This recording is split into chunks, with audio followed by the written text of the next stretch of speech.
உள்நாட்டு மற்றும் வெளிநாட்டு நிறுவனங்கள் கூடுதல் விமானங்களை இயக்க ஒன்றிய அரசு விதித்துள்ள கட்டுப்பாடுகளால் இந்திய விமான நிறுவனங்கள் ஏற்றிச் செல்லும் பயணிகளின் எண்ணிக்கை உயர்ந்துள்ளது.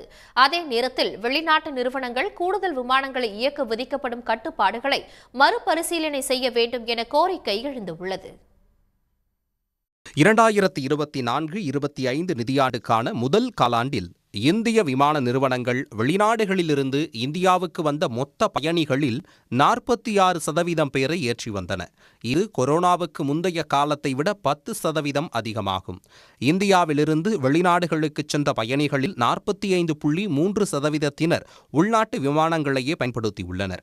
வெளிநாட்டு நிறுவன விமானங்களும் இந்திய நிறுவனங்களின் விமானங்களும் பரஸ்பரம் கூடுதல் விமானங்களை இயக்குவதற்கான அனுமதியை கட்டுப்படுத்தியதன் விளைவாக இந்த முன்னேற்றம் ஏற்பட்டுள்ளதாக கூறப்படுகிறது. இதன் மூலம் உள்நாட்டு விமான நிறுவனங்களான ஏர் இந்தியா மற்றும் இண்டிகோ நிறுவனங்கள் தங்கள் சர்வதேச செயல்பாடுகளை விரிவுபடுத்துவதற்கான வாய்ப்புகள் அதிகரித்துள்ளன. இதனால் கடந்த ஆண்டுடன் ஒப்பிடுகையில் நிதியாண்டின் முதல் காலாண்டில் ஏர் இந்தியா மற்றும் இண்டிகோவின் சர்வதேச பயணிகள் எண்ணிக்கை 2024 ஏப்ரல்-ஜூன் காலாண்டில் 20% அதிகரித்துள்ள நிலையில் வெளிநாட்டு நிறுவனங்கள் ஏற்றிச் சென்ற பயணிகள் எண்ணிக்கை 8.5 முதல் 11.2% அளவுக்கான உயர்வையே எட்டியுள்ளன. கொரோனாவுக்கு முந்தைய நிலையுடன் ஒப்பிடுகையில் இந்திய விமான நிறுவனங்களின் பயணிகளின் எண்ணிக்கை 10% வளர்ச்சியை பெற்றுள்ளன.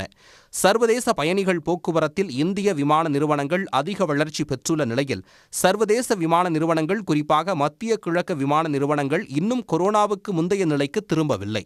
குறிப்பாக எமிரேட்ஸ், எதிஹாட் ஏர்வேஸ், ஓமன் ஏர், Qatar Airways, Saudiya, Air Arabia மற்றும் கல்ஃப் ஏர் விமான நிறுவனங்கள் கொரோனாவுக்கு முந்தைய காலத்துடன் ஒப்பிடுகையில் குறைவான பயணிகளுடனேயே இந்தியாவுக்கு வந்து செல்கின்றன.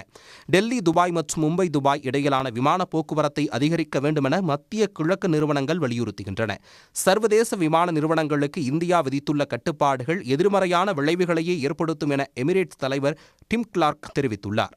அதே நேரத்தில் இந்தியாவைச் சேர்ந்த ஆகாஷ் ஏர் மற்றும் இண்டிகோ நிறுவனங்களும் சர்வதேச விமான நிறுவனங்களுக்கான கட்டுப்பாடுகளை ஒன்றிய அரசு மறுபரிசீலனை செய்ய வேண்டும் என வலியுறுத்தியுள்ளன.